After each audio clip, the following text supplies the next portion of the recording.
જેને એકવી વર્ષના વાણા વાગ્યા હતા ને ખોળાની માલપા કોઈ સંતાન નહોતું, જેના આંગણાની માલપા કે બાપુ મેં આ બાજુની મૂર્તિ રહીને એની પાસે માંગ્યું. પોતાના ઘરેથી ધર્મપત્ની કમળક સ્વામીનાથ તમે આ મૂર્તિ પાસે માંગ્યું કે હા મેં તો આ મૂર્તિ પાસે માંગ્યું.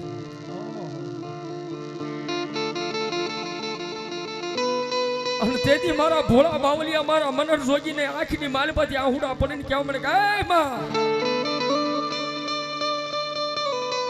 મારી મને એક વિશીનો મંત્ર નથી આવડતો, પણ આ બે માણાએ મારી જોગમય મારી બે મુખવાળી મેરડી જો તારી પાસે દીકરાની માંગણી કરી હોય ને તો આજ હું તારો મનુ જોગી એટલું જ કહું છું બાપ, હે કે દુનિયાની માલપા હજારો માતાજી દીકરા તો આપે છે, હે પણ એક દીકરો આપે, પણ આ જો મારા ભોળા બાવલિયાનું ભજન ઢોરે તો મેરડી તારે સુધી પહોંચ્યું હોય ને તો બે માણા આશા લઈને આવ્યા છે ને. 21 વર્ષની દીકરો દીકરી કાંઈ નથી ને, પણ મેરડી કહે છે કે જા બાપ આજથી દિવસો મણી ગણવા 9 મહિના અને 13 દિવસનો સમય થાય, એક નહીં પણ તો તારા આંગણાની માલપા 2 દીકરા આપું માનજે મુગલપુરના ઠોરે મેલડી બેઠી હતી બાપ.